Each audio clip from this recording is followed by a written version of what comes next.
Welcome back, it's John. We're going to be going through the AAMC free exam, FLE 5, some people are calling it, the chemistry and physics passage number 3.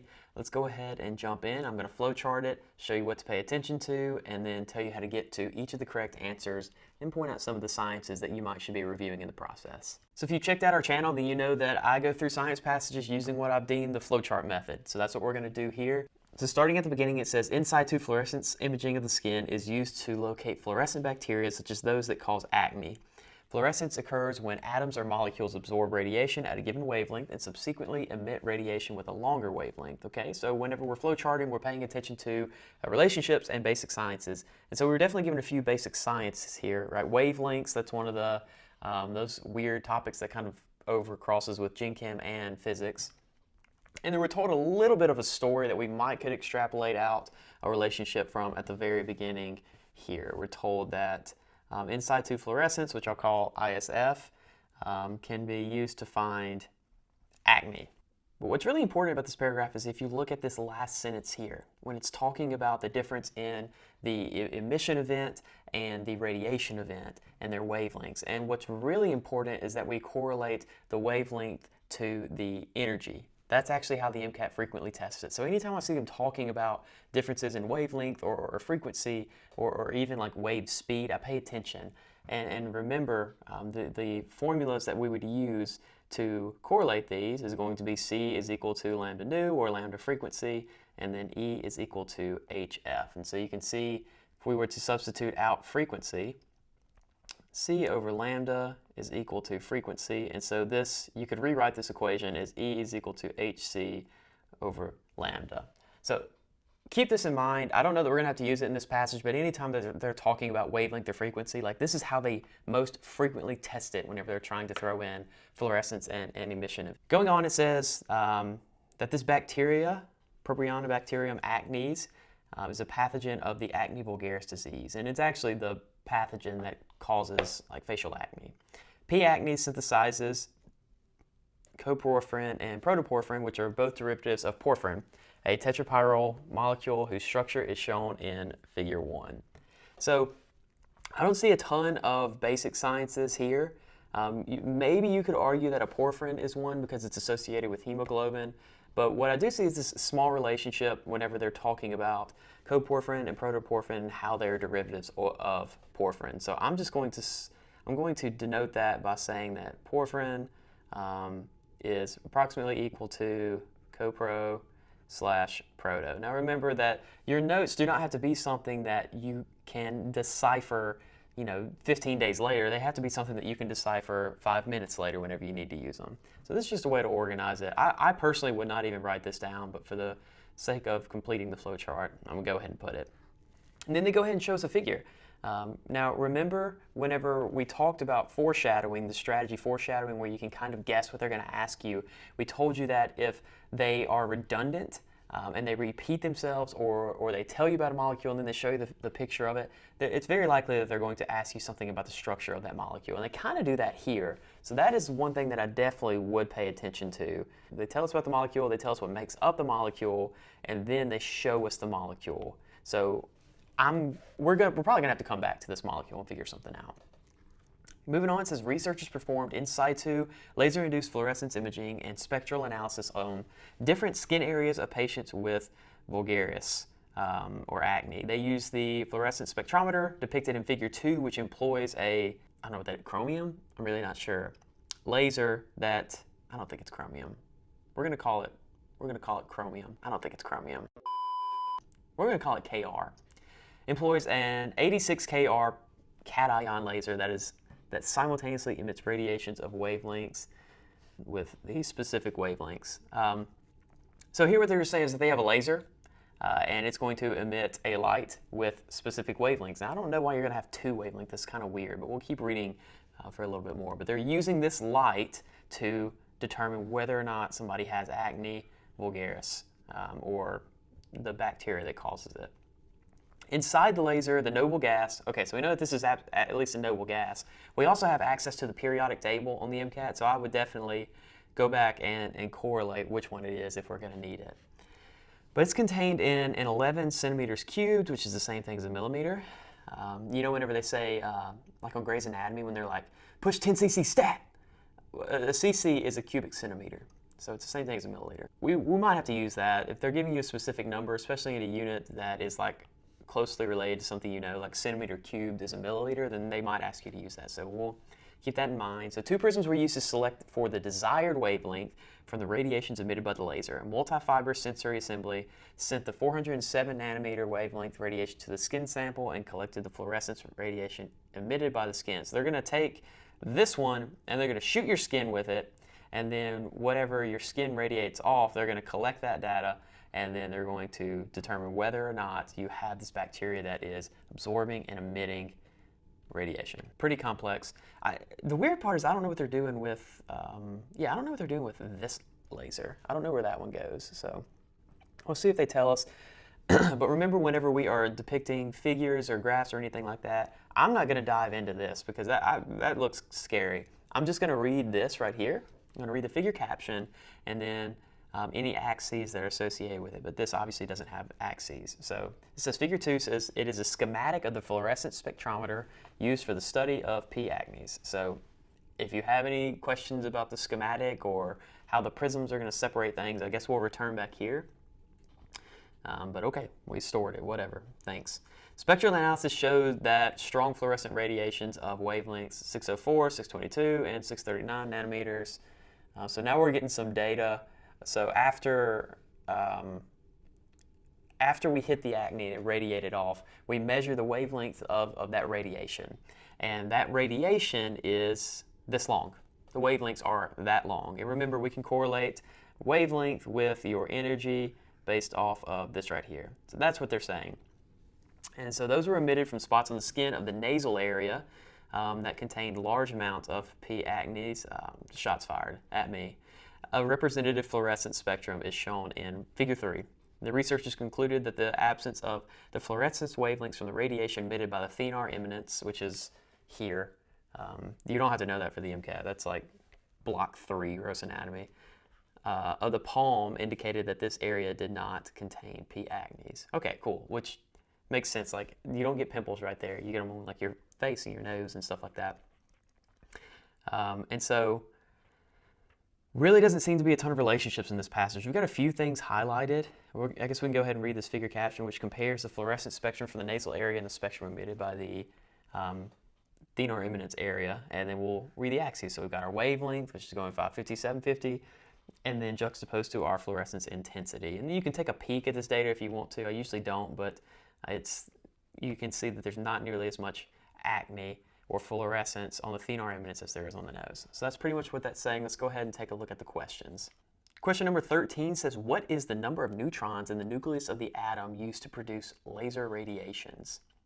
Okay, well, what atom are we talking about? Well, it's going to be this CR86 plus that we mentioned earlier. So say CR86 plus, and then we're going to go to the periodic table and see what the CR86 is. And so we locate this molecule. It's a noble gas. It's all the way on the right on the periodic table. It's going to be labeled as periodic table number 36. And remember that that number is telling you how many protons you have. So we know we have 36 protons, but we're given that we have Kr86. So this 86 is talking about the relative mass units of your protons plus your neutrons. So to look for your neutrons, you are literally just going to say 86 minus 36, and that's going to equal 50 neutrons. So the correct answer is C.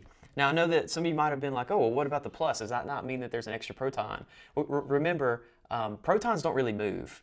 It's electrons that move, and so this does not mean the addition of another proton. What this means is the absence of a negative electron. That's how you get that cationic charge. So be careful there. I'm sure a lot of people incorrectly picked B or D, whichever way your brain turned it, but the correct answer would be C. Number 14, I think, says what is the molecular formula? What is the molecular formula of the heterocyclic aromatic compound pyrrole? Okay, so we're looking for heterocyclic aromatic compound pyrrole, the molecular formula of that. So first we got to find that compound, but do you remember when I said they were foreshadowing about the structure right here? And they told us about this porphyrin. Well, what did they tell us about the porphyrin? They told us that the porphyrin was a tetrapyrrole, meaning it's made of 4 pyrroles. Okay, well, what did our question tell us a pyrrole is? Well, it's a heterocyclic compound. Okay, so it's an aromatic heterocyclic compound. So if we split this molecule into 4 heterocyclic aromatic compounds, what do we end up with? We end up with these right here. 1, 2, 3, 4. So now our question, instead of being this weird question that seems like it's something you had to have memorized about pyrrole, it's really saying what's the molecular formula of, one of these right here. And so now you can just count up the whole molecular formula if you want. Usually what I do, honestly, because I'm lazy, is I find one of these numbers that's different, which I prefer to count carbons if I can because they're a lot easier than hydrogens. It looks like all the carbons are different, and so I'm going to end up just counting all the carbons. So we've got 1, 2, 3, 4. So I'm going to look for one that says C4, and then the correct answer is B. C4H5N is going to be the molecular formula of a pyrrole. Number 15, I believe, says approximately how many moles of Kr plus are contained in the laser tube at 0 degrees Celsius and 1 atmosphere. Okay, and you're probably thinking like, what in the world? How am I going to figure this out? And whenever you're given things like temperature and atmospheres, I really encourage you to think of the most common equations that are tested, because you're probably going to do some math here, right? Your answer is in mathy stuff, and you are given mathy question stems. So you're probably going to have to do some math. I want you to start thinking about the equations that are most commonly tested.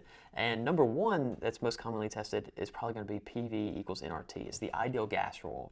And so ask yourself, are you dealing with a gas here? Is this something that you could actually fit into this ideal gas rule sleeve? And the correct answer is yes. And then say, okay, well, would this allow me to solve for what I need? It's moles, so yes, because that's what N is. And then the last little checkbox you have to hit is, do I have all of the other variables or can I solve for them? And you have temperature, you have pressure, R is a constant, and then your volume, remember whenever I talked about pushing CC stat? Well, that's your volume. So now you can actually solve for this. You just rearrange it. So now we can say PV over RT, just go ahead and solve for moles, is equal to N. This is how I do math. It's called the alphabet soup method. I was taught the alphabet soup method by my general physics instructor. And it's the idea of don't plug numbers in until you have all the variables solved for, because then it gets kind of muddy. Go ahead and completely rearrange the equation, and then you can plug and chug the numbers. So now we have this. We can go ahead and input our pressure, which is 1 atmosphere, times our volume, which we said was 11 cc's, right? So we're going to go ahead and convert that to milliliters. That's 11 times 10 to the negative third liters, because 11 milliliters is 11 times 10 to the negative third liters, divided by R. R is 0.08 whenever we're dealing with things like liters and atmospheres, multiplied times our temperature, which is 0 degrees Celsius. But remember, this temperature is supposed to be in Kelvin, so we can say 273, but to make my math easier, because the MCAT's cool with me rounding, I'm going to say 275. So now, crank out this math. It's going to be equal to 11 times 10 to the negative 3 divided by 0.8, 0.08. I think that's like 20-ish. Yeah, 22. So divide by 22. If doing this math was difficult for you, then what would have been easier probably is to go ahead and move this over and say 8 times 10 to the negative 2 times 275. And that's actually what I did in my head. So you would do that, and then you would end up with like 2200 and times 10 to the negative 2, and then you would move it back over to the left twice. So make the math as easy as possible for you. But regardless, now we're sitting here, and we divide this out, and it is going to be approximately 4.5, 5-ish. So we'll say 4.5 times 10 to the negative 4. Okay, so now let's look at our answer choices. So we have a 3 times 10 to the negative 7. That doesn't line up with our mantissa or with our units, so maybe not. We have B, which is 2 times 10 to the negative 6. No, it doesn't line up with our mantissa or our scientific notation. C is 4 times 10 to the negative 5. So the mantissa is kind of close, but it does not line up with our units. And remember, we rounded the mantissa, but we were careful with the scientific notation. So I'll rule that out because I'm more worried about the scientific notation. And then D says 5 times 10 to the negative 4. Well, that does match our scientific notation, and that is within a rounding error for 5. So the correct answer here would be D. And then number 16 says the radiation of wavelength 605 nanometers cannot be used to produce the fluorescence radiations depicted in figure 3 and why. So this is pretty much the question I asked earlier. It's just like, why the heck are we not using 605? What's the beef here? And so because the passage didn't really tell us why in it, you're pretty much going to rephrase this question as like, which of these is going to make the most sense? Which of these is going to follow the sciences and not make any slip-ups? So A says the energy of the absorbed radiation must be larger than the energy of the fluorescence radiation. Okay, I really like A. Remember that was the reason I went on this whole spiel at the very beginning, is that the energy that you spit off has to be higher than the energy that you came in with, because the energy you came in with, not all of it is directly converted to the energy that you're spitting off. You lose some of it to heat, you lose some of it to like sound and things like that. So the energy you are spitting off or radiating is going to be higher than what you are emitted with. So I like A, that's a true statement. B says the energy of the absorbed radiation. So B is the exact opposite of it, so that's wrong, right? C says the 605 nanometer radiation has more energy than the 407 nanometer radiation. Well, that's not necessarily true, right? Because we talked about the relationship between energy and wavelength. And then D says the 605 nanometer radiation is not visible. That's not true, because like I think 700-ish is red. And then so 605 might be like orange or something like that. So the only answer choice that's actually true is answer choice A, and it actually kind of makes sense, because if you look at figure 3 here, you notice that we have one that is 604 nanometers. Well, what was the wavelength that was ignored? It was 605 nanometers. Answer choice A is saying that you cannot get a wavelength that is lower, which is the same thing as an energy that is higher, remember, because wavelength is on the opposite side of the fraction as energy. You cannot get a wavelength that is lower than the absorbed or the emitted particle on your fluorescent or your radiated particle,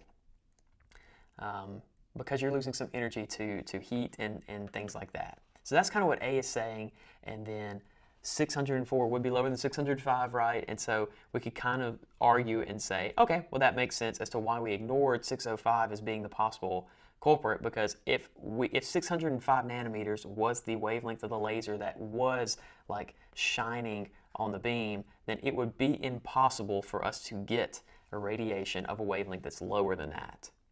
That is lower than 605. So the lowest wavelength that we could possibly see is 605.1.